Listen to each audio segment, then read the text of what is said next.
ਹਰ ਰੋਜ਼ ਦੀ ਤਰ੍ਹਾਂ program prime discussion with Jatinder Pannu ਲੈ ਕੇ ਇੱਕ ਵਾਰ ਫਿਰ ਤੋਂ ਤੁਹਾਡੇ ਸਾਰਿਆਂ ਦੇ ਰੂਬਰੂ ਹੋ ਗਏ ਹਾਂ। ਮੈਂ ਹਾਂ ਨਵਜੀਤ। ਦੇਸ਼ ਦੁਨੀਆ ਦੀਆਂ ਖਬਰਾਂ ਤੇ ਚਰਚਾ ਕਰਨ ਲਈ ਸੀਨੀਅਰ ਪੱਤਰਕਾਰ ਤੇ ਉੱਘੇ ਵਿਸ਼ਲੇਸ਼ਕ ਜਤਿੰਦਰ ਪੰਨੂ ਜੀ ਮੇਰੇ ਨਾਲ ਨੇ। ਸਭ ਤੋਂ ਪਹਿਲਾਂ ਸਵਾਗਤ ਕਰਦੇ ਹਾਂ, ਫਿਰ ਕਰਦੇ ਹਾਂ ਚਰਚਾ। ਪੰਨੂ ਸਾਹਿਬ ਸਵਾਗਤ ਜੀ, ਸਤਿ ਸ਼੍ਰੀ ਅਕਾਲ ਜੀ। ਸ਼ੁਕਰੀਆ ਨਵਜੀਤ ਜੀ, ਸਤਿ ਸ਼੍ਰੀ ਅਕਾਲ। ਪੰਨੂ ਸਾਹਿਬ, ਸਿੱਧੂ ਮੂਸੇਵਾਲੇ ਦਾ ਅੱਜ ਅੰਤਿਮ ਸੰਸਕਾਰ ਕਰ ਦਿੱਤਾ ਗਿਆ। ਬਹੁਤ ਸਾਰੇ ਸਵਾਲ ਖੜੇ ਹੋ ਰਹੇ ਨੇ, ਕੀ ਕਹਿਣਾ ਚਾਹੋਗੇ? ਇੱਕ ਜਵਾਨ ਪੁੱਤ ਇਸ ਦੁਨੀਆ ਤੋਂ ਚਲਾ ਗਿਆ, ਕਲਾਕਾਰ ਵੀ ਸੀ, ਅਦਾਕਾਰ ਵੀ ਸੀ, ਲੇਖਕ ਵੀ ਸੀ, ਕਈ ਕੁਝ ਸੀਗਾ, ਪਰ ਕਿਵੇਂ ਦੇਖਦੇ ਹੋ ਤੁਸੀਂ? ਕਿਉਂਕਿ ਉਂਗਲਾਂ ਬਹੁਤ ਉੱਠ ਰਹੀਆਂ ਨੇ ਇਸ ਵੇਲੇ। ਨਵਜੀਤ ਜੀ, ਸਭ ਤੋਂ ਵੱਡੀ ਗੱਲ ਇਹ ਕਿ ਅੱਜ ਉਹਦੇ ਅੰਤਿਮ ਸੰਸਕਾਰ ਮੌਕੇ ਹਜ਼ਾਰਾਂ ਦਾ ਇਕੱਠ ਸੀ ਜਾਂ ਲੱਖਾਂ ਦਾ, ਅਸੀਂ ਦੂਰ ਬੈਠੇ ਨਹੀਂ ਅੰਦਾਜ਼ਾ ਲਾ ਸਕਦੇ ਜੀ।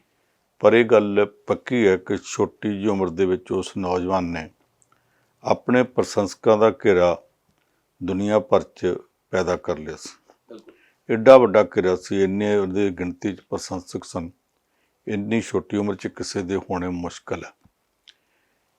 ਇਹ ਅੱਜ ਅੰਤਿਮ ਸੰਸਕਾਰ ਦੇ ਮੌਕੇ ਵੀ ਪ੍ਰਸ਼ੰਸਕ ਬਹੁਤ ਆਏ, ਪਰ ਜਿਹੜਾ ਦੁੱਖ ਉਹਦੇ ਮਾਂ-ਬਾਪ ਦਾ ਉਹ ਸਭ ਤੋਂ ਵੱਡਾ ਹੈ ਜੀ। ਜਦੋਂ ਪ੍ਰਸ਼ੰਸਕਾਂ ਦੇ ਵਿੱਚ ਨੇ ਉਦੋਂ ਸਥਿਤੀ ਹੋਰ ਹੈ। ਜਦੋਂ ਪ੍ਰਸ਼ੰਸਕ ਘਰਾਂ ਨੂੰ ਚਲੇ ਜਾਣਗੇ, ਰਾਤ ਨੂੰ ਘਰ 'ਚ ਪਰਿਵਾਰ ਇਕੱਲਾ ਹੋਵੇਗਾ, ਉਸ ਵਕਤ ਜਿਹੜੀਆਂ ਗੱਲਾਂ ਉਹਨਾਂ ਨੂੰ ਯਾਦ ਆਉਣੀਆਂ ਕਿ ਜਦੋਂ ਸ਼ੁਭਜੀਤ ਆਉਂਦਾ ਸੀ, ਉਹਦੇ ਐਂ ਤੋਂ ਆਹ ਕਰਦੇ ਸਾਂ, ਉਹ ਕਰਦੇ ਸਾਂ। ਮਾਂ ਨੂੰ ਅੱਧੀ ਰਾਤ ਵੀ ਸੁਪਨਾ ਆਉਣਾ ਸ਼ੁਭਦੀਪ ਆਉਣ ਵਾਲਾ, ਮੈਂ ਭੱਜ ਕੇ ਦਰਵਾਜ਼ਾ ਖੋਲ੍ਹਾਂ। ਬਾਪ ਨੂੰ ਸੁਪਨਾ ਆਉਣਾ ਸ਼ੁਭਦੀਪ ਅਜੇ ਆਇਆ ਨਹੀਂ, ਪਤਾ ਨਹੀਂ ਕਿੱਥੇ ਆ। ਇਹ ਜਿਹੜਾ ਉਹਨਾਂ ਦਾ ਦੁੱਖ ਸਿਰਫ ਉਹ ਜਾਣਦੇ ਆ, ਦੂਸਰਾ ਕੋਈ ਨਹੀਂ ਜਾਣ ਸਕਦਾ। ਗੱਲ ਹੋਈ ਮਾੜੀ ਤੇ ਅੱਤ ਦੀ ਮਾੜੀ। ਦੂਸਰੀ ਮਾੜੀ ਗੱਲ ਇਹ ਹੋ ਰਹੀ ਹੈ ਕਿ ਇਸ ਵੇਲੇ ਉਹਦੇ ਨਾਂ ਦੇ ਉੱਤੇ ਰਾਜਨੀਤੀ ਹੋ ਰਹੀ ਹੈ ਜੀ। ਇੱਕ ਪਾਰਟੀ ਕਹਿ ਰਹੀ ਹੈ ਕਿ ਸਾਡਾ ਸੀ, ਸਾਡੇ ਵੱਲੋਂ ਚੋਣ ਲੜਿਆ ਸੀ, ਸਾਡਾ ਉਹ ਹੀਰਾ ਸੀ, ਸਾਡਾ ਲੀਡਰ ਸੀ। ਦੂਸਰੀ ਪਾਰਟੀ ਕਹਿ ਰਹੀ ਹੈ ਜੀ ਉਹਨੇ ਸਾਨੂੰ ਫੋਨ 'ਤੇ ਕਹਿ ਦਿੱਤਾ ਸੀ ਕਿ ਅੱਗੋਂ ਮੈਂ ਤੁਹਾਡੇ ਨਾਲ ਚੱਲੂੰਗਾ। ਇਹ ਦੋਵਾਂ 'ਚੋਂ ਸੱਚ ਕੀ ਆ ਅਸੀਂ ਜਾਣਦੇ ਨਹੀਂ, ਪਰ ਇਹ ਗੱਲਾਂ ਕਹਿਣ ਦਾ ਆਹ ਮੌਕਾ ਨਹੀਂ ਸੀ। ਜੀ। ਘੱਟੋ ਘੱਟ ਉਹਦਾ ਅੰਤਿਮ ਸੰਸਕਾਰ ਤਾਂ ਹੋ ਲੈਣ ਦਿੰਦੇ। ਉਹਦਾ ਅਜੇ ਮ੍ਰਿਤਕ ਸਰੀਰ ਪਿਆ ਹੋਵੇ ਤੇ ਇਸ ਕਿਸਮ ਦੀ ਰਾਜਨੀਤੀ ਉੱਥੇ ਕੀਤੀ ਜਾਵੇ, ਇਹਨੂੰ ਕੁਝ ਸਮਾਂ ਟਾਲਿਆ ਜਾ ਸਕਦਾ ਸੀ। ਤੀਸਰੀ ਗੱਲ ਇਹ ਕਿ ਚਲੋ ਪੁਲਿਸ ਦੇ DGP ਨੇ ਤੇ ਇਹ ਕਹਿ ਦਿੱਤਾ ਕਿ ਮੈਂ ਉਹਨੂੰ ਗੈਂਗਸਟਰ ਨਹੀਂ ਆਖਿਆ, ਗੈਂਗਸਟਰਾਂ ਦਾ ਸਾਥੀ ਨਹੀਂ ਆਖਿਆ। ਮੀਡੀਆ ਨੇ ਐਵੇਂ ਹੀ ਮੇਰੇ ਨਾਂ 'ਤੇ ਲਿਖ ਦਿੱਤਾ। ਮੁੱਖ ਮੰਤਰੀ ਨੇ ਵੀ ਉਹਦੇ ਤੋਂ ਸਪਸ਼ਟੀਕਰਨ ਝੱਟ ਮੰਗ ਲਿਆ। ਹਾਈ ਕੋਰਟ ਨੂੰ ਵੀ ਇਹ ਕਹਿ ਦਿੱਤਾ ਗਿਆ ਕਿ ਅਸੀਂ ਮਾਨਯੋਗ ਹਾਈ ਕੋਰਟ ਦੇ ਸਿਟਿੰਗ ਜੱਜ ਤੋਂ ਇਹਦੀ ਜੁਡੀਸ਼ੀਅਲ ਕਮਿਸ਼ਨ ਰਾਹੀਂ ਪੜਤਾਲ ਕਰਾਉਣੀ ਚਾਹੁੰਦੇ ਹਾਂ। ਇਹ ਗੱਲ ਠੀਕ ਹੋਈ, ਪੜਤਾਲ ਠੀਕ ਹੋਣੀ ਚਾਹੀਦੀ ਹੈ। ਅਗਲੀ ਗੱਲ ਇਹਦੇ ਤੋਂ ਇਹ ਹੈ ਕਿ ਇਸ ਮੁੱਦੇ ਨੂੰ ਲੈ ਕੇ ਜਿਸ ਤਰ੍ਹਾਂ ਪੁਲਿਸ ਦੀ ਪੜਤਾਲ ਉਹ ਤਾਂ ਪਾਸੇ ਰਹਿ ਗਈ, ਸੋਸ਼ਲ ਮੀਡੀਆ 'ਤੇ 2-3 ਕਿਸਮ ਦੀ ਜਿੱਦਾਂ ਦੀ ਜੰਗ ਚੱਲ ਰਹੀ ਆਪੋ 'ਚ। ਕੁਝ ਬੰਦੇ ਧਮਕੀਆਂ ਦੇ ਰਹੇ, ਕੁਝ ਜਵਾਬੀ ਧਮਕੀਆਂ ਦੇ ਰਹੇ। ਜੇ ਕੋਈ ਜਰਾ ਜਿੰਨੀ ਉਹਨਾਂ ਧਮਕੀਆਂ ਦੇ ਵਿਚਾਲੇ ਟਿੱਪਣੀ ਕਰ ਦਿੰਦਾ, ਪੰਜਾਬੀ ਗਾਇਕਾ ਮੀਕਾ, ਉਹਨੇ ਇੱਕ ਟਿੱਪਣੀ ਕਰ ਦਿੱਤੀ ਹੈ, ਹੁਣ ਕੁਝ ਲੋਕ ਉਹਦੇ ਬਾਰੇ ਬੁਰਾ ਭਲਾ ਕਹਿ ਰਹੇ ਨੇ। ਲਾਰੈਂਸ ਬਿਸ਼ਨੋਈ ਦਾ ਨਾਂ ਆਉਂਦਾ ਪਿਆ ਸੀ, ਉਹਨੇ ਅਦਾਲਤ ਵਿੱਚ ਜਾ ਕੇ ਆਖਿਆ ਜੀ ਮੈਨੂੰ ਪੰਜਾਬ ਪੁਲਿਸ ਲਿਜਾਣ ਨੂੰ ਫਿਰਦੀ, ਮੇਰਾ ਐਨਕਾਊਂਟਰ ਕਰ ਦੇਣਗੇ।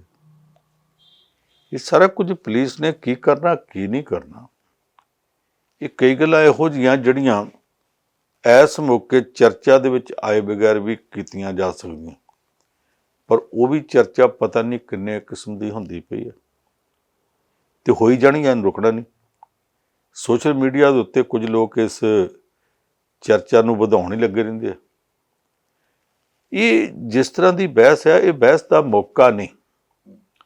ਸਭ ਤੋਂ ਪਹਿਲੀ ਗੱਲ ਇਹ ਹੈ ਕਿ ਜਿਹੜਾ ਇਹ ਨੌਜਵਾਨ ਛੋਟੀ ਉਮਰ 'ਚ ਤੁਰ ਗਿਆ, ਉਹਦੇ ਮਾਂ-ਬਾਪ ਦਾ ਦੁੱਖ ਵੰਡਾਇਆ ਜਾਵੇ। ਕਿਸੇ ਨੂੰ ਕੋਈ ਮਤਭੇਦ ਆ ਉਹ ਵੀ ਰੱਖ ਲੈ, ਬਾਅਦ 'ਚ ਕਰ ਲੈ ਜੀ। ਕਿਸੇ ਨੇ ਹੋਰ ਕੋਈ ਬਹਿਸ ਕਰਨੀ ਆ, ਗੈਂਗਸਟਰ ਨੇ ਹੈਗੇ ਆ, ਪੰਜਾਬ ਵਿੱਚ ਵੀ ਹੈਗੇ ਆ, ਆਂਢ ਗੁਆਂਢ ਦੇ ਸੂਬਿਆਂ 'ਚ ਵੀ ਹੈਗੇ ਆ। ਇਹ ਗੈਂਗਸਟਰ ਜਿਹੜੇ ਆ, ਇਹਨਾਂ ਦੀ ਕਹਾਣੀ ਕਿਤੇ ਹੁਣ ਤੋਂ ਆ। ਮੈਂ ਤਾਂ ਇਹਦੇ ਤੋਂ ਕੋਈ 20-22 ਸਾਲ ਪਹਿਲਾਂ ਇੱਕ ਵਾਰੀ ਲੇਖ ਲਿਖਿਆ ਤੇ ਬੜਾ ਰੌਲਾ ਪਿਆ ਸੀ ਕਿ ਹਰਿਆਣੇ ਦਾ ਇੱਕ ਕਾਰੋਬਾਰੀ ਚੰਡੀਗੜ੍ਹ 'ਚ ਪੰਜਾਬ ਦੇ ਮੁੰਡਿਆਂ ਨੇ ਕਿਡਨੈਪ ਕੀਤਾ, ਉਹਨੂੰ ਹਿਮਾਚਲ 'ਚ ਰੱਖਿਆ, ਮੁੰਬਈ 'ਚ ਜਾ ਕੇ ਗੱਲਬਾਤ ਸਿਰੇ ਚੜ੍ਹੀ, ਬੰਗਲੌਰ ਵਿੱਚ ਪੈਸਿਆਂ ਦਾ ਲੈਣ ਦੇਣ ਹੋਇਆ, ਪਟਨੇ 'ਚ ਜਾ ਕੇ ਤੇ ਉਹਨਾਂ ਨੇ ਬੰਦਾ ਵਾਪਸ ਸੌਂਪਿਆ ਪਿਆ, ਲੈ ਜਾਓ ਆਪਣਾ। ਹੁਣ ਪਰਚਾ ਹਰਿਆਣੇ 'ਚ ਵੀ ਦਰਜ ਹੋ ਸਕਦਾ ਸੀ ਜਿੱਥੋਂ ਦਾ ਰਹਿਣ ਵਾਲਾ ਸੀ, ਚੰਡੀਗੜ੍ਹ 'ਚ ਹੋ ਸਕਦਾ ਸੀ ਜਿੱਥੋਂ ਕਿਡਨੈਪ ਕੀਤਾ, ਪੰਜਾਬ 'ਚ ਹੋ ਸਕਦਾ ਸੀ ਜਿੱਥੇ ਬਹਿ ਕੇ ਗੈਂਗ ਨੇ ਸਾਜ਼ਿਸ਼ ਰਚੀ, ਹਿਮਾਚਲ 'ਚ ਹੋ ਸਕਦਾ ਸੀ ਜਿੱਥੇ ਰੱਖਿਆ, ਮੁੰਬਈ 'ਚ ਹੋ ਸਕਦਾ ਸੀ ਜਿੱਥੇ ਸੌਦੇਬਾਜ਼ੀ ਹੋਈ, ਬੰਗਲੌਰ 'ਚ ਹੋ ਸਕਦਾ ਸੀ ਜਿੱਥੇ ਪੈਸਿਆਂ ਦਾ ਲੈਣ ਦੇਣ ਹੋਇਆ, ਪਟਨੇ 'ਚ ਹੋ ਸਕਦਾ ਸੀ ਜਿੱਥੇ ਬੰਦਾ ਛੱਡਿਆ ਗਿਆ। 7 ਥਾਵਾਂ ਤੇ ਪਰਚਾ ਦਰਜ ਹੋ ਸਕਦਾ ਸੀ। ਤੇ ਕਮਾਲ ਦੀ ਗੱਲ ਇਹ ਕਿ ਇੱਕ ਥਾਂ ਵੀ ਨਹੀਂ ਸੀ ਹੋਇਆ। ਉਹਨਾਂ 'ਚੋਂ ਕਿਤੇ ਕਾਂਗਰਸ ਦੀ ਸਰਕਾਰ ਸੀ, ਕਿਤੇ ਭਾਜਪਾ ਦੀ, ਕਿਤੇ ਜਨਤਾ ਦਲ ਦੀ, ਕਿਸੇ ਇੱਕ ਥਾਂ ਦੇ ਉੱਤੇ ਕਿਸੇ ਹੋਰ ਪਾਰਟੀ ਦੀ ਵੀ ਸੀ। ਇਹ ਸਾਰਿਆਂ ਦੀਆਂ ਕੀਤਾ ਕਿਉਂ ਨਾ? ਹਰ ਕੋਈ ਇਹ ਚਾਹੁੰਦਾ ਸੀ ਸਾਡੇ ਕੇਸ ਨਾ ਵਧਣ, ਸਾਡੀ ਬਦਨਾਮੀ ਨਾ ਹੋਵੇ। ਉਦੋਂ ਹੀ ਅਸੀਂ ਵੇਖ ਲਿਆ ਸੀ ਕਿ ਇੰਟਰਸਟੇਟ ਗੈਂਗਸਟਰ ਜਿਹੜੇ ਨੇ, ਗੈਂਗ ਜਿਹੜੇ ਫਿਰਦੇ ਨੇ, ਇਹ ਕੋਈ ਚੰਦ ਚਾੜਨਗੇ। ਉਸ ਗਰੁੱਪ ਵਾਲੇ ਮੁੰਡੇ ਵੀ ਬਾਅਦ 'ਚ ਪੰਜਾਬ ਦੇ ਵਿੱਚ 2-3 ਮਾਰੇ ਗਏ ਸਨ।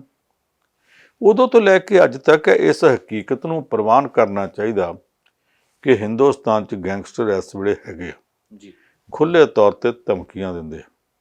ਉਹਨਾਂ 'ਚੋਂ ਬਹੁਤੇ ਗੈਂਗਸਟਰ ਇੱਕ ਜਾਂ ਦੂਸਰੀ ਪਾਰਟੀ, ਇੱਕ ਜਾਂ ਦੂਸਰੇ ਲੀਡਰ ਦੀ ਛਤਰਛਾਇਆ ਹੇਠ ਚੱਲਦੇ ਆ। ਉਹ ਕਲਾਕਾਰਾਂ ਨੂੰ ਵੀ ਧਮਕੀਆਂ ਦਿੰਦੇ ਆ ਤੇ ਲੋੜ ਪਈ ਤੋਂ ਹਮਲੇ ਵੀ ਕਰਦੇ ਆ। ਉਹ ਪਰਮੇਸ਼ ਵਰਮਾ ਤੇ ਹੋਇਆ ਸੀ, ਇੱਦਾਂ ਕਈਆਂ ਹੋਰਨਾਂ ਤੇ ਹੁੰਦੇ ਨੇ। ਕਲਾਕਾਰਾਂ ਨੂੰ ਡਰਾ ਕੇ ਦੁਬਈ ਤੱਕ ਪ੍ਰੋਗਰਾਮ ਕਰਨ ਵਾਸਤੇ ਵੀ ਲਿਜਾਂਦੇ ਆ। ਸਾਡੇ ਪੰਜਾਬ ਦੀ ਇੱਕ ਫਿਲਮ ਐਕਟਰਸ ਸੀਗੀ ਜਿਹੜੀ ਅਬੂ ਸਲੇਮ ਦੇ ਨਾਲ ਉੱਥੇ ਗਈ ਤੇ ਉੱਥੋਂ ਮੁੜ ਕੇ ਪੁਰਤਗਾਲ ਗਈ ਤੇ ਵਾਪਸ ਆਈ, ਫੜੀ ਗਈ। ਆਉਂਦੇ ਸਾਰੇ ਉਹਨੇ ਕਹਿ ਦਿੱਤਾ ਸੀ ਮੈਨੂੰ ਦਬਕਾ ਕੇ ਲੈ ਗਏ, ਮੈਂ ਕੀ ਕਰਾਂ। ਇਹ ਸਾਰਾ ਕੁਝ ਜੋ ਹੈਗਾ ਇਹਨੂੰ ਅੱਜ ਤੱਕ ਕੋਈ ਹਿੰਦੁਸਤਾਨ ਦੀ ਸਰਕਾਰ ਨੱਥ ਪਾ ਨਹੀਂ ਸਕੀ ਤੇ ਨੇੜ ਭਵਿੱਖ 'ਚ ਸਾਨੂੰ ਦਿਸਦਾ ਨਹੀਂ ਕੋਈ ਸਰਕਾਰ ਨੱਥ ਪਾ ਸਕੇ। ਨੱਥ ਪਾਉਣ ਵਾਸਤੇ ਸਰਕਾਰ ਇਹੋ ਜਿਹੀ ਚਾਹੀਦੀ ਹੈ ਜਿਹੜੀ ਮਜ਼ਬੂਤ ਪੱਕੇ ਪੈਰੀਂ ਹੋਵੇ, ਫੋਰਸ ਉਹ ਚਾਹੀਦੀ ਹੈ ਜਿਹੜੀ ਇੱਕ ਸੁਰ ਹੋਵੇ। ਇੱਥੇ ਨਾ ਕੋਈ ਪੱਕੇ ਪੈਰੀਂ ਸਰਕਾਰ ਹੈ, ਨਾ ਕੋਈ ਫੋਰਸ ਹੋਵੇ ਜਿਹੜੀ ਇੱਕ ਸੁਰ ਹੋਵੇ। ਤੁਸੀਂ ਪੰਜਾਬ ਪੁਲਿਸ ਨੂੰ ਲੈ ਲਓ, ਇੱਕ ਪੁਲਿਸ ਦੇ ਵਿੱਚ 8-10 ਗਰੁੱਪ ਬਣੇ ਨੇ, ਹਰ ਗਰੁੱਪ ਦੂਸਰੇ ਦੀਆਂ ਲੱਤਾਂ ਖਿੱਚਦਾ ਪਿਆ। ਇਹ ਕੰਮ ਕਿੱਦਾਂ ਕਰ ਸਕਦੇ? ਬਿਲਕੁਲ ਨਹੀਂ ਕਰ ਸਕਦੇ। ਸਰਕਾਰ ਹੈ ਉਹ ਅਜੇ ਪੱਕੇ ਪੈਰੀ ਨਹੀਂ ਹੋ ਸਕੀ ਕਿਉਂਕਿ ਅਫਸਰਾਂ 'ਚੋਂ ਕੁਝ ਅਜੇ ਤੱਕ ਇੱਕ ਪਾਰਟੀ ਦਾ ਕਹਿਣਾ ਮੰਨਦੇ, ਕੁਝ ਦੂਜੀ ਦਾ।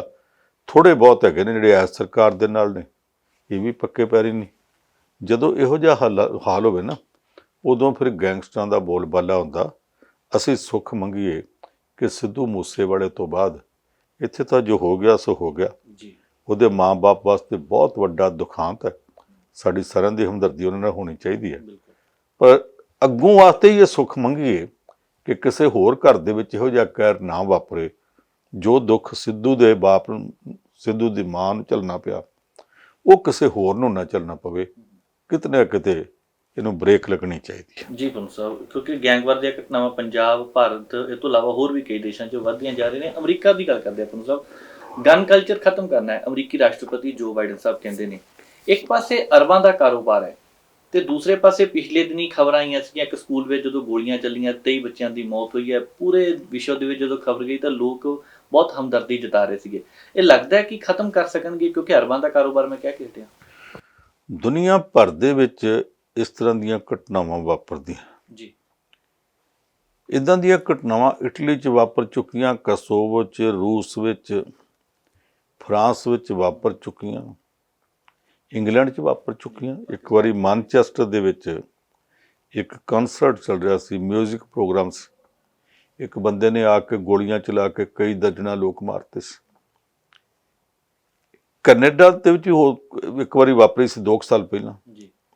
ਹੁਣ ਅਮਰੀਕਾ ਵਿੱਚ ਆ ਤੇ ਅਮਰੀਕਾ ਵਿੱਚ ਤਾਂ ਹਰ ਮਹੀਨੇ 2 ਮਹੀਨਿਆਂ ਬਾਅਦ ਵਾਪਰਦੀ ਹੈ। ਅਮਰੀਕਾ ਦੀ ਹਥਿਆਰਾਂ ਦੀ ਲਾਬੀ 2 ਕਿਸਮ ਦੀ ਹੈ। ਇੱਕ ਤੇ ਉਹ ਜਿਹੜੇ ਲੋਕਾਂ ਦੇ ਮੋਢਿਆਂ ਤੇ ਰੱਖ ਕੇ, ਜੇਬਾਂ 'ਚ ਰੱਖ ਕੇ ਚਲਾਉਣ ਵਾਲੇ ਹਥਿਆਰ ਨੇ। ਇੱਕ ਹਥਿਆਰਾਂ ਦੀ ਲਾਬੀ ਉਹ ਹੈ ਜਿਹੜੇ ਟੈਂਕ, ਜੰਗੀ ਜਹਾਜ਼, ਇਹੋ ਜਿਹਾ ਸਮਾਨ, ਮਿਜ਼ਾਈਲਾਂ ਵਗੈਰਾ ਬਣਾਉਂਦੇ ਆ। ਦੋਵੇਂ ਲਾਬੀਆਂ ਇੰਨੀਆਂ ਤਗੜੀਆਂ ਨੇ ਕਿ ਸਰਕਾਰ ਉਹਨਾਂ ਦੀ ਮਰਜ਼ੀ ਬਗੈਰ 2 ਕਦਮ ਨਹੀਂ ਤੁਰਦੀ। ਜਿਹੜੇ ਟੈਂਕ, ਤੋਪਾਂ, ਮਿਜ਼ਾਈਲਾਂ ਤੇ ਜੰਗੀ ਜਹਾਜ਼ ਬਣਾਉਂਦੇ ਨੇ, ਉਹ ਸਰਕਾਰ ਨੂੰ ਇਸ ਗੱਲ ਲਈ ਦਬਾਉਂਦੇ ਆ ਕਿ ਜੇ ਤੁਸੀਂ ਚੱਲਣਾ ਤੇ ਫਲਾਣੇ ਦੇਸ਼ ਨੂੰ ਕਹੋ ਸਾਡਾ ਸਮਾਨ ਖਰੀਦੇ, ਜੇ ਸਾਡੀ ਥਾਂ ਤੇ ਫਰਾਂਸ ਦਾ ਸਮਾਨ ਖਰੀਦ ਲਿਆ ਤੇ ਜਿਹੜੇ ਦੇਸ਼ ਨੇ ਖਰੀਦਿਆ ਉੱਥੇ ਅਮਰੀਕਾ ਦਾ ਰਾਜਦੂਤ ਭਲਕੇ ਬਦਲੋ। ਇਹਨਾਂ ਦਬਾਅ ਪਾਉਂਦੇ ਆ। ਜਿਹੜੇ ਦੂਸਰੇ ਆਮ ਹੱਥਾਂ ਵਿੱਚ ਰੱਖਣ ਵਾਲੇ ਹਥਿਆਰ ਨੇ, ਬੰਦੂਕ, ਪਿਸਤੌਲ, ਰਿਵਾਲਵਰ, ਹੁਣ ਇਹ ਤੋਂ ਅੱਗੇ ਉੱਥੇ ਆਟੋਮੈਟਿਕ ਹਥਿਆਰ ਵੀ ਜਿਹੜੇ ਨੇ, ਜਿਹੜੇ ਤਰ ਕਰਕੇ ਗੋਲੀਆਂ ਦਾ ਛੱਟਾ ਦੇ ਦਿੰਦੇ ਨੇ, ਉਹ ਵੀ ਉੱਥੇ ਬਿਨਾਂ ਲਾਇਸੈਂਸ ਤੋਂ ਰੱਖੇ ਜਾ ਸਕਦੇ ਨੇ। ਉੱਥੋਂ ਦੀਆਂ ਸਰਕਾਰਾਂ ਨੇ 3-4 ਵਾਰ ਕੋਸ਼ਿਸ਼ ਕੀਤੀ ਹੈ ਕਿ ਤੇ ਪਾਬੰਦੀ ਲਾਈਏ। ਬਹੁਤਾ ਕਰਕੇ ਰਿਪਬਲਿਕਨ ਪਾਰਟੀ ਵਾਲਿਆਂ ਤੇ ਦੋਸ਼ ਲੱਗਦਾ ਕਿ ਉਹ ਗਨ ਕਲਚਰ ਨੂੰ ਰੋਕਣਾ ਨਹੀਂ ਚਾਹੁੰਦੇ। ਕਹਿੰਦੇ ਲੋਕਾਂ ਨੂੰ ਮਨਮਰਜ਼ੀ ਨਾਲ ਜਿਉਣ ਦੀ ਆਜ਼ਾਦੀ ਹੈ। ਇਹ ਕਿੱਦਾਂ ਦੀ ਆਜ਼ਾਦੀ ਹੈ ਜਿਹੜੀ ਦੂਸਰਿਆਂ ਦੀ ਆਜ਼ਾਦੀ ਇਕੱਲੀ ਨਹੀਂ, ਦੂਸਰਿਆਂ ਦੀ ਜ਼ਿੰਦਗੀ ਵੀ ਖੋਹ ਲੈਂਦੀ ਹੈ। ਹੁਣ ਟੈਕਸਾਸ ਦੇ ਵਿੱਚ ਇੱਕ ਮੁੰਡੇ ਨੇ ਜਾ ਕੇ ਆਟੋਮੈਟਿਕ ਹਥਿਆਰ ਚਲਾ ਕੇ 21 ਲੋਕ ਮਾਰਤੇ, ਜਿਨ੍ਹਾਂ 'ਚ 18 ਤਾਂ ਸਕੂਲ ਦੇ ਬੱਚੇ ਹੀ ਸੀ ਜੀ, 3 ਦੂਸਰੇ ਸਨ। ਆਪਣੇ ਘਰੋਂ ਆਪਣੀ ਦਾਦੀ ਨੂੰ ਮਾਰ ਕੇ ਤੁਰਿਆ ਸੀ ਤੇ ਸੋਸ਼ਲ ਮੀਡੀਆ ਦੇ ਉੱਤੇ ਵਾਇਲੈਂਸ ਵਾਲੀਆਂ ਗੇਮਾਂ ਵੇਖਦਾ ਸੀ, ਵਿਗੜ ਗਿਆ। ਉਹਦੇ ਤੋਂ ਅਗਲੇ ਦਿਨ ਹੀ ਪਾਰਲੀਮੈਂਟ 'ਚ ਰੌਲਾ ਪਿਆ ਕਿ ਗਨ ਕਲਚਰ ਤੇ ਪਾਬੰਦੀ ਲਾਓ। ਕੱਲ ਉੱਥੇ ਅਮਰੀਕਾ ਦੇ ਰਾਸ਼ਟਰਪਤੀ ਜੋ ਬਾਈਡਨ ਤੇ ਉਹਦੀ ਪਤਨੀ ਸ਼ਰਧਾਂਜਲੀ ਭੇਟ ਕਰਨ ਗਏ ਉਹਨਾਂ ਬੱਚਿਆਂ ਨੂੰ, ਤੇ ਉੱਥੇ ਉਹਨਾਂ ਨੇ ਆਖਿਆ ਕਿ ਜੋ ਮਰਜ਼ੀ ਹੋਵੇ, ਅਸੀਂ ਇਸ ਗਨ ਕਲਚਰ ਤੇ ਪਾਬੰਦੀ ਲਾਵਾਂਗੇ। ਜੇ ਉਹ ਕਹਿੰਦੇ ਗਨ ਕਲਚਰ ਤੇ ਪਾਬੰਦੀ ਲਾਵਾਂਗੇ, ਭਾਰਤ ਵਰਗੀ ਸਰਕਾਰ ਨੂੰ ਗਨ ਕਲਚਰ ਤੇ ਪਾਬੰਦੀ ਲਾਏ ਨਾ ਲਾਵੇ, ਇੱਥੇ ਤਾਂ ਲਾਇਸੈਂਸ ਦਾ ਸਿਸਟਮ ਹੈ। ਪਰ ਜਿਹੜੇ ਨਜਾਇਜ਼ ਹਥਿਆਰ ਤੁਰੇ ਫਿਰਦੇ ਆ ਜਾਂ ਜਿਹੜੇ ਗੈਂਗਸਟਰ ਤੁਰੇ ਫਿਰਦੇ ਆ, ਉਹਨਾਂ ਬਾਰੇ ਸੋਚਣਾ ਚਾਹੀਦਾ। ਇਹ ਮਸਲਾ ਭਾਰਤ ਦਾ ਵੱਖਰਾ। ਚੰਗੀ ਗੱਲ ਇਹ ਹੈ ਕਿ ਅਮਰੀਕਾ ਦੇ ਰਾਸ਼ਟਰਪਤੀ ਨੇ ਇਸ ਪਾਸੇ ਨੂੰ ਕਦਮ ਵਧਾਏ ਆ।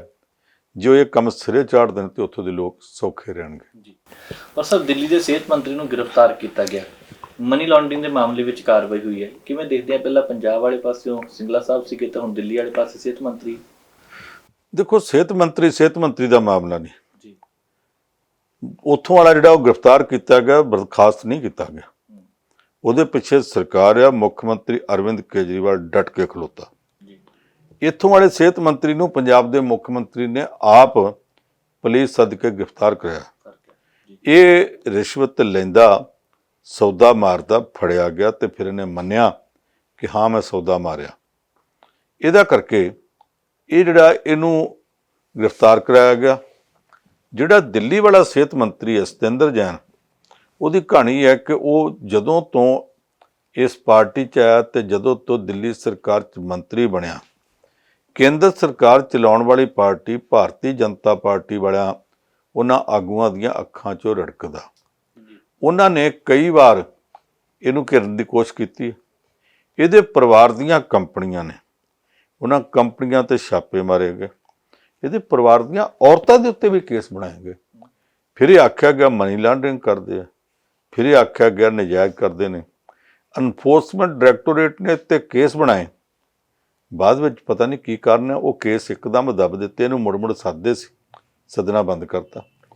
ਹੁਣ ਜਦੋਂ ਹਿਮਾਚਲ ਪ੍ਰਦੇਸ਼ ਦੀਆਂ ਚੋਣਾਂ ਸਿਰ ਤੇ ਆਈਆਂ ਪਈਆਂ ਨੇ ਜੀ, ਇਸ ਬੰਦੇ ਨੂੰ ਆਮ ਆਦਮੀ ਪਾਰਟੀ ਨੇ ਹਿਮਾਚਲ ਪ੍ਰਦੇਸ਼ ਵਿੱਚ ਚੋਣ ਪ੍ਰਬੰਧਾਂ ਦਾ ਸਾਰੇ ਕੁਝ ਦਾ ਇੰਚਾਰਜ ਬਣਾਇਆ ਤੇ ਅਚਾਨਕ ਐਨਫੋਰਸਮੈਂਟ ਡਾਇਰੈਕਟੋਰੇਟ ਫਿਰ ਸਰਗਰਮ ਹੋ ਗਿਆ ਤੇ ਇਹਨੂੰ ਜਾ ਕੇ ਫੜ ਲਿਆ, ਗ੍ਰਿਫਤਾਰ ਕਰ ਲਿਆ ਜੀ। ਅੱਗੇ ਪੱਛਮੀ ਬੰਗਾਲ 'ਚ ਕੀ ਹੁੰਦਾ ਰਿਹਾ?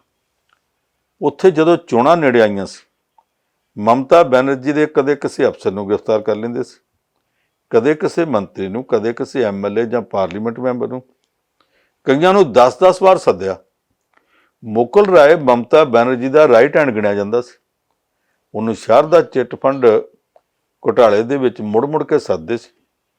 ਇੱਕ ਦਿਨ ਐਨਫੋਰਸਮੈਂਟ ਵਾਲੇ, ਦੂਸਰੇ ਦਿਨ ਇਨਕਮ ਟੈਕਸ, ਤੀਸਰੇ ਦਿਨ CBI ਵਾਲੇ, ਚੌਥੇ ਦਿਨ ਕੋਈ ਹੋਰ ਏਜੰਸੀ ਆ ਜਾਂਦੀ ਸੀ। ਅੱਕ ਕੇ ਉਹਨੇ ਆਖਿਆ ਜੀ ਮੇਰੇ ਹੱਥ ਜੋੜੇ, ਮੈਂ ਭਾਜਪਾ 'ਚ ਸ਼ਾਮਲ ਹੋਈ ਨਾ। ਭਾਜਪਾ 'ਚ ਸ਼ਾਮਲ ਹੋ ਗਿਆ, ਇਹਨਾਂ ਨੇ ਨੈਸ਼ਨਲ ਲੈਵਲ ਦਾ ਵਾਈਸ ਪ੍ਰੈਜ਼ੀਡੈਂਟ ਬਣਾ ਦਿੱਤਾ। ਸਾਰੇ ਕੇਸ ਵੀ ਖਤਮ। ਤੇ ਜਦੋਂ ਵਿਧਾਨ ਸਭਾ ਚੋਣਾਂ 'ਚ ਮਮਤਾ ਬੈਨਰਜੀ ਦੁਬਾਰਾ ਜਿੱਤ ਗਈ, ਉਹਨੂੰ ਪਤਾ ਸੀ ਹੁਣ ਮੇਰਾ ਕੁਛ ਨਹੀਂ ਵਿਗਾੜ ਸਕਦਾ। ਉਹ ਵਾਪਸ ਚਲਾ ਗਿਆ ਮਮਤਾ ਕੋਲ। ਸ਼ਰਦ ਪਵਾਰ ਦੇ ਭਤੀਜੇ ਅਜੀਤ ਪਵਾਰ ਦੇ ਖਿਲਾਫ 70-72 ਮੁਕੱਦਮੇ ਬਣਾਏ ਇਹਨਾਂ ਨੇ। ਜਦੋਂ ਉੱਥੇ ਇਹੋ ਜਿਹੀ ਅਸੈਂਬਲੀ ਆ ਗਈ ਜਿਹ 'ਚ ਕਿਸੇ ਦੀ ਸਰਕਾਰ ਨਹੀਂ ਬਣਦੀ, ਅੱਧੀ ਰਾਤ 11 ਵਜੇ ਗਵਰਨਰ ਘਰ ਦਾ ਸੀ, ਪੁਰਾਣਾ ਬੀਜੇਪੀ ਦਾ ਮੁੱਖ ਮੰਤਰੀ ਰਹਿ ਚੁੱਕਾ ਸੀ, ਉਹਨੂੰ ਉਠਾ ਕੇ ਦੇਵੇਂਦਰ ਫਡਨਵੀਸ ਨੂੰ ਮੁੱਖ ਮੰਤਰੀ ਦੀ ਸਹੁੰ ਚੁਕਾਈ, ਅਜੀਤ ਪਵਾਰ ਨੂੰ ਉਹਦੇ ਨਾਲ ਡਿਪਟੀ ਮੁੱਖ ਮੰਤਰੀ ਦੀ ਸਹੁੰ ਚੁਕਾਈ, ਸਮਝੌਤਾ ਇਸ ਗੱਲ ਤੇ ਕਿ ਤੇਰੇ ਕੇਸ ਸਾਰੇ ਖਾਰਜ ਕਰ ਦਿੰਦੇ। 72 ਘੰਟੇ ਉਹ ਸਰਕਾਰ ਰਹੀ। ਉਹਨੇ ਚਿਰ ਵਿੱਚ ਉਹਦੇ ਖਿਲਾਫ ਜਿਹੜੇ 70-72 ਕੇਸ ਬਣੇ ਸੀ, ਸਾਰੇ 24 ਘੰਟਿਆਂ 'ਚ ਏਜੰਸੀਆਂ ਨੇ ਰਿਪੋਰਟ ਦੇ ਦਿੱਤੀ ਕਿ ਇਹ ਤਾਂ ਜੀ ਮੈਂ ਬੇਗੁਨਾਹ ਫਸਾਇਆ ਗਿਆ।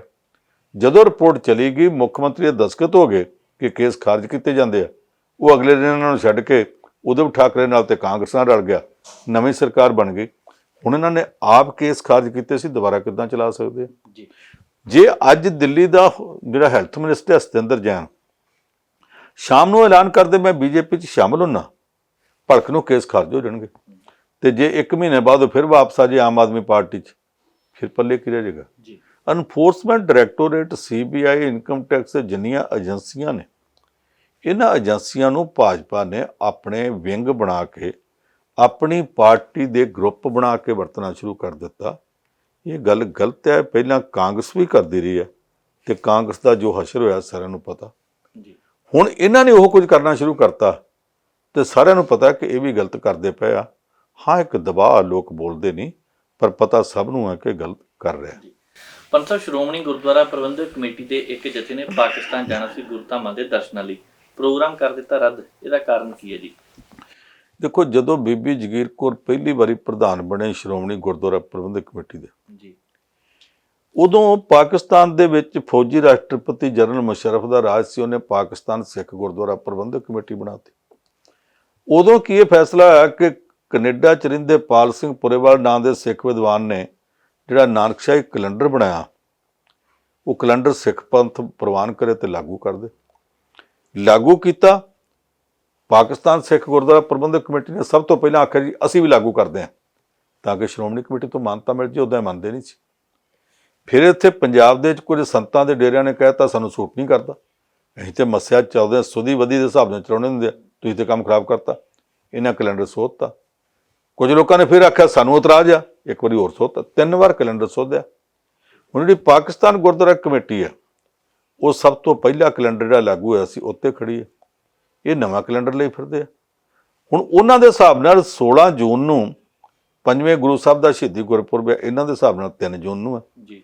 ਇਹਨਾਂ ਨੇ ਆਖਿਆ ਜੀ ਅਸੀਂ ਜਥਾ ਭੇਜਣਾ ਤੇ ਸਾਨੂੰ ਵੀਜ਼ੇ ਦਿਓ। ਪਾਕਿਸਤਾਨ ਦੇ ਹਾਈ ਕਮਿਸ਼ਨ ਨੇ ਆਖਿਆ ਜੀ ਵੀਜ਼ੇ ਮਿਲਣਗੇ ਪਾਕਿਸਤਾਨ ਸਿੱਖ ਗੁਰਦੁਆਰਾ ਪ੍ਰਬੰਧਕ ਕਮੇਟੀ ਦੀ ਮਨਜ਼ੂਰੀ ਤੇ। ਉਹਨਾਂ ਨੇ ਕਹਿ ਦਿੱਤਾ ਕਿ ਅਸੀਂ ਮਨਾਉਣਾ ਜਾ ਕੇ 16 ਜੂਨ ਨੂੰ, ਜੇ ਉਹਨਾਂ 16 ਨੂੰ ਮਨਾਉਣਾ ਤੇ 3 ਨੂੰ ਇਹ ਵੀਜ਼ੇ ਕਿੱਦਾਂ ਦੇਣ?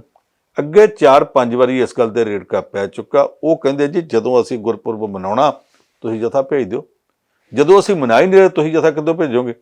ਇਹ ਕਹਿੰਦੇ ਅਸੀਂ ਆਪਣਾ ਤੌਰ ਤੇ ਮਨਾ ਕੇ ਆ ਜਾਵਾਂਗੇ, ਤੁਸੀਂ ਬਾਅਦ ਚ ਮਨਾ ਰਹੇ ਹੋ। ਉਹ ਕਹਿੰਦੇ ਸਾਡਾ ਮਜ਼ਾਕ ਉਡਾਉਣਾ ਇੱਥੇ, ਲੋਕੀ ਕਹਿਣਗੇ ਇੱਕ ਗੁਰੂ ਦੇ 2 ਗੁਰਪੁਰਬ ਮਨਾ ਰਹੇ, ਅਸੀਂ ਤਾਂ ਇਹ ਗੱਲ ਨੂੰ ਮੰਨਦੇ ਨਹੀਂ। ਹੁਣ ਇਹਨਾਂ ਨੇ ਫਿਰ 3 ਜੂਨ ਦੇ ਹਿਸਾਬ ਨਾਲ ਲਿਖਿਆ ਸੀ। ਉਹਨੇ ਆਖਿਆ ਜੀ ਪਾਕਿਸਤਾਨ ਦੀ ਸਿੱਖ ਗੁਰਦੁਆਰਾ ਪ੍ਰਬੰਧਕ ਕਮੇਟੀ 16 ਜੂਨ ਨੂੰ ਮਨਾ ਰਹੀ ਹੈ, ਜਾਣਾ ਚੱਲ ਜਾਓ, ਨਹੀਂ ਤੇ ਵੀਜ਼ੇ ਨਹੀਂ ਮਿਲਣੇ। ਇਹ ਹੁਣ 16 ਨੂੰ ਜਾ ਨਹੀਂ ਸਕਦੇ, 3 ਨੂੰ ਇੱਥੇ ਮਨਾ ਕੇ ਜਾਂ ਤਾਂ ਉੱਥੇ 16 ਨੂੰ ਜਥਾ ਭੇਜ ਦੇਣ। ਉਹ ਗੱਲ ਹੈ ਨਹੀਂ, ਇਸ ਕਰਕੇ ਇਹਨਾਂ ਨੂੰ ਵੀਜ਼ੇ ਮਿਲੇ ਨਹੀਂ। ਵੀਜ਼ਿਆਂ ਵਾਸਤੇ ਫਿਰ ਇਹਨਾਂ ਮੇਰਾ ਖਿਆਲ ਐਪਲੀਕੇਸ਼ਨਾਂ ਹੀ ਵਾਪਸ ਲੈ ਲਈਆਂ ਨੇ ਤੇ ਜਥਾ ਭੇਜਣ ਤੋਂ ਇਨਕਾਰ ਕਰਤਾ। ਜਥੇ ਦਾ ਪ੍ਰੋਗਰਾਮ ਰੱਦ ਹੋ ਗਿਆ। ਗੱਲ ਆਪਣੇ ਆਪ 'ਚ ਇਹ ਵੀ ਗਲਤ ਹੈ ਕਿ ਇਹੋ ਜਿਹੇ ਮਸਲੇ ਉੱਤੇ ਆਪਸ ਵਿੱਚ ਮਤਭੇਦ ਇੰਨੇ ਲਗਾਤਾਰ ਵੱਧਦੇ ਜਾ ਰਹੇ ਆ ਕਿ ਪਾਕਿਸਤਾਨ ਦੀ ਗੁਰਦੁਆਰਾ ਕਮੇਟੀ ਤੇ ਉੱਥੋਂ ਦੇ ਸਿੱਖ ਹੋਰ ਪਤਾਂ ਦੇ ਤੇ ਪੰਜਾਬ 'ਚ ਬੈਠੀ ਭਾਰਤੀ ਪੰਜਾਬ 'ਚ ਸ਼੍ਰੋਮਣੀ ਗੁਰਦੁਆਰਾ ਪ੍ਰਬੰਧਕ ਕਮੇਟੀ ਤੇ ਦਿੱਲੀ ਗੁਰਦੁਆਰਾ ਪ੍ਰਬੰਧਕ ਕਮੇਟੀ ਇਹ ਹੋਰ ਤਰ੍ਹਾਂ ਸੋਚਦੇ ਪਏ ਨੇ। ਪੰਸੋ ਇੱਕ ਖਬਰ ਹੈ, ਖਬਰ ਥੋੜੀ ਜਿਹੀ ਵੱਖਰੀ ਹੈ। ਇੱਕ ਜਹਾਜ਼ ਹੈ ਤੇ ਜਹਾਜ਼ ਵਿੱਚ 400 ਪੈਸੇਂਜਰ ਸਵਾਰ ਹੈ। ਵੈਸੇ ਤਾਂ ਪਾਇਲਟ ਦੇ ਸਿਰ ਤੇ ਸਾਰਾ ਕੁਝ ਹੁੰਦਾ ਹੈ ਕਿਉਂਕਿ ਸਟੀਅਰਿੰਗ ਉਹਨਾਂ ਦੇ ਹੱਥ ਹੀ ਹੁੰਦਾ ਹੈ, ਤੇ ਪਾਇਲਟ ਕਹਿੰਦੇ ਉਸ ਜਹਾਜ਼ ਦਾ ਸੌਂ ਗਿਆ। ਇਹ ਖਬਰ ਹੈ, 400 ਲੋਕਾਂ ਦੀ ਜਾਨ ਖਤਰੇ 'ਚ ਪਾਤੀ ਹੈ। ਕੀ ਕਹਿਣਾ ਚਾਹੋਗੇ? ਦੇਖੋ, ਮੇਰੇ ਕੋਲ ਜਿਹੜੀ ਖਬਰ ਆਈ ਉਹ 'ਚ ਮੁਸਾਫਰਾਂ ਦੀ ਗਿਣਤੀ ਤਾਂ ਉਹਨਾਂ ਨੇ ਦਿੱਤੀ ਨਹੀਂ ਜੀ। ਜਹਾਜ਼ ਹੈਗਾ ਸੀਗਾ ਉਹਨਾਂ ਦਾ ਇਟਲੀ ਦਾ, ਵੱਡਾ ਜਹਾਜ਼ ਸੀ, ਅਮਰੀਕਾ ਤੋਂ ਆ ਰਿਹਾ ਸੀ, ਰੋਮ ਪਹੁੰਚਣਾ ਸੀ, ਇਟਲੀ ਦੀ ਰਾਜਧਾਨੀ ਜੀ। ਵੱਡੇ ਜਹਾਜ਼ਾਂ 'ਚ 2 ਪਾਇਲਟ ਹੁੰਦੇ ਆ, ਜੇ ਹੋਰ ਲੰਮਾ ਹੋਵੇ ਤੇ 2 ਦੇ ਵੱਧ ਵੀ ਕਰ ਦਿੰਦੇ ਆ। ਉਹ 'ਚ ਸਿਸਟਮ ਹੁੰਦਾ ਕਿ ਵਾਰੀ-ਵਾਰੀ ਫਿਰ ਸੌਂ ਲੈਂਦੇ ਆ। ਉਹਦੇ 'ਚੋਂ ਜਿਹੜਾ ਇੱਕ ਹੈਗਾ ਸੀ ਉਹ ਆਪਣੀ ਕੰਟਰੋਲਡ ਰੈਸਟ ਵਾਸਤੇ ਚਲਾ ਗਿਆ, ਕੋ ਪਾਇਲਟ। ਤੇ ਪਾਇਲਟ ਮੇਨ ਜਿਹੜਾ ਸੀ ਵੱਡਾ, ਉਹਨੇ ਉਹਨਾਂ ਚਿਰਾਂ ਨੂੰ ਚਲਾਉਣਾ ਸੀ। ਜਹਾਜ਼ ਉੱਡਦਾ ਜਦੋਂ ਫਰਾਂਸ ਤੱਕ ਆਇਆ ਤੇ ਫਰਾਂਸ ਦੇ 에ਅਰ ਕੰਟਰੋਲ ਟ੍ਰੈਫਿਕ ਸਿਸਟਮ ਨਾਲ, ਟਾਵਰ ਨਾਲ ਉਹਨੇ ਗੱਲ ਕੀਤੀ ਵੀ ਅਸੀਂ ਤੁਹਾਡੀ ਹੱਦ 'ਚ ਆ ਗਏ। ਉਹਦੇ ਬਾਅਦ ATC ਟ੍ਰੈਫਿਕ ਕੰਟਰੋਲ ਵਾਲਿਆਂ ਨੇ ਉਹਨੂੰ ਕਈ ਵਾਰੀ ਮੈਸੇਜ ਕੀਤੇ ਤੇ ਉਹ ਜਵਾਬ ਹੀ ਕੋਈ ਨਾ ਦੇਵੇ, ਉਹ ਮੁੜ ਮੈਸੇਜ ਕਰਨ ਜਵਾਬ ਨਾ ਦੇਵੇ। ਜਹਾਜ਼ ਉਹਨਾਂ ਦੇ ਨਕਸ਼ੇ ਤੇ ਜਾਪੇ ਕਿ ਜਾ ਰਿਹਾ। ਹਾਰ ਕੇ ਉਹਨਾਂ ਨੇ ਇਟਲੀ ਵਾਲਿਆਂ ਨੂੰ ਆਖਿਆ ਜੀ ਤੁਹਾਡਾ ਜਹਾਜ਼ ਕੋਈ ਜਵਾਬ ਨਹੀਂ ਦੇ ਰਿਹਾ, ਕਿਤੇ ਇਹਨੂੰ ਅੱਤਵਾਦੀਆਂ ਨੇ ਅਗਵਾਤ ਨਹੀਂ ਕਰ ਲਿਆ। ਇੱਕ ਜੈਟ ਫਾਈਟਰ ਜਹਾਜ਼ ਜਿਹੜਾ ਉਹ ਤਿਆਰ ਕੀਤਾ ਗਿਆ ਕਿ ਇਹਦੇ ਨਾਲ ਉੱਡੇ ਤੇ ਵੇਖੇ ਕੀ ਹੋ ਰਿਹਾ। ਉਹਦੇ ਤੋਂ ਪਹਿਲਾਂ ਉਹ ਜਹਾਜ਼ ਜਦੋਂ ਇਟਲੀ 'ਚ ਜਾ ਕੇ ਰੋਮ, ਉੱਥੇ ਰਾਜਧਾਨੀ ਉਹਨਾਂ ਦੀ 'ਚ ਉਤਰਨ ਵਾਲਾ ਸੀ, ਉਹਦੇ ਤੋਂ 20 ਮਿੰਟ ਪਹਿਲਾਂ ਪਾਇਲਟ ਜਾਗ ਪਿਆ ਤੇ ਉਹਨੇ ਜਿੰਨੇ ਮੈਸੇਜ ਸੀ ਉਹਨਾਂ ਦਾ ਜਵਾਬ ਦੇ ਦਿੱਤਾ। ਪਤਾ ਇਹ ਲੱਗਾ ਕਿ ਕੋ ਪਾਇਲਟ ਜਾ ਕੇ ਸੌਂ ਗਿਆ ਸੀ, ਇਹਨੇ ਆਟੋ ਪਾਇਲਟ ਵਿੱਚ ਜਹਾਜ਼ ਲਾਤਾ। ਜਹਾਜ਼ ਆਟੋ ਪਾਇਲਟ ਵਿੱਚ ਲੱਗਾ ਹੋਵੇ ਤੇ ਉੜਦਾ ਜਾਂਦਾ ਆਪਣੇ ਆਪ ਨਕਸ਼ਾ ਫਿੱਟ ਕੀਤਾ ਹੁੰਦਾ ਸੀ, ਉਸ ਨਕਸ਼ੇ ਤੇ ਉੱਡੀ ਜਾ ਰਿਹਾ। ਜਿੰਨੀ ਹਾਈਟ ਫਿੱਟ ਕੀਤੀ ਗਈ ਉਨੀ ਹਾਈਟ ਤੇ ਉਹਨੇ ਆਲਟੀਟਿਊਡ ਤੇ ਉੱਡ ਰਿਹਾ। ਇਹ ਆਰਾਮ ਨਾਲ ਸੌਂ ਗਿਆ। ਹੁਣ ਇਹ ਕਦੇ ਵੀ ਕਿਸੇ ਵੀ ਸੂਰਤ ਵਿੱਚ ਅਨਅਟੈਂਡਡ, ਕੋਈ ਮਤਲਬ ਉਹਨੂੰ ਅਟੈਂਡ ਕਰਨ ਵਾਲੇ ਨਾ ਹੋਵੇ, ਇਹ ਜਹਾਜ਼ ਇੱਦਾਂ ਨਹੀਂ ਉੱਡ ਸਕਦੇ, ਉਡਾਉਣੇ ਨਹੀਂ ਚਾਹੀਦੇ। ਉਹ ਜਦੋਂ ਇਹ ਵੀ ਉੱਡ ਗਿਆ ਸੀ, ਸੌਂ ਗਿਆ ਸੀ, ਉਹਦੇ ਬਾਅਦ ਜੇ ਉਹਦੇ 'ਚ ਅਭਿਨਵੀ ਆ ਜਾਂਦੀ, ਕਈ ਵਾਰੀ ਹਵਾ ਦੇ ਵਿੱਚ ਕੋਈ ਹਲਚਲ ਹੁੰਦੀ ਹੈ, ਵਾਈਬ੍ਰੇਸ਼ਨ ਹੁੰਦੀ ਹੈ, ਟਰਬੂਲੈਂਸ ਹੁੰਦੀ ਹੈ, ਉਹਨੂੰ ਕਿਹਨੇ ਸੰਭਾਲਣਾ ਸੀ। ਇਹ ਆਟੋ ਪਾਇਲਟ ਲਾ ਕੇ ਸੌਂ ਗਿਆ। ਉਹ ਫਿਰ ਜਦੋਂ ਉਹਨਾਂ ਨੇ, ਫਰਾਂਸ ਵਾਲਿਆਂ ਨੇ ਵੀ ਇੱਥੇ ਇਤਰਾਜ਼ ਕੀਤਾ, ਇਟਲੀ ਵਾਲਿਆਂ ਨੇ ਵੀ ਇਨਕੁਆਇਰੀ ਕੀਤੀ, ਉਸ ਇਨਕੁਆਇਰੀ ਤੋਂ ਬਾਅਦ ਇਸ ਪਾਇਲਟ ਨੂੰ ਡਿਸਮਿਸ ਕਰ ਦਿੱਤਾ ਗਿਆ। ਉਹ ਇਹ ਤੇ ਮੰਨਦਾ ਕਿ ਮੈਂ 15-20 ਮਿੰਟ ਕਿਸੇ ਮੈਸੇਜ ਦਾ ਜਵਾਬ ਨਹੀਂ ਦਿੱਤਾ, ਪਰ ਸੌਣ ਵਾਲੀ ਗੱਲ ਨਹੀਂ ਮੰਨਦਾ। ਤੇ ਉੱਤੇ ਜਿਹੜੇ ਕੈਮਰੇ ਲੱਗੇ ਉਹ ਦੱਸਦੇ ਕਿ ਸੌਂ ਗਿਆ ਸੀ। ਇਹ ਬਹੁਤ ਮਾੜੀ ਗੱਲ ਹੈ। ਇੰਨੇ ਮੁਸਾਫਰਾਂ ਦੀ ਜਾਨ ਖਤਰੇ 'ਚ ਉਹਨੇ ਪਾਈ ਆ। ਇਹੋ ਜਿਹੀਆਂ ਗੱਲਾਂ ਦੇ ਉੱਤੇ ਕੋਈ ਲਿਹਾਜ਼ ਨਹੀਂ ਹੋਣਾ ਚਾਹੀਦਾ।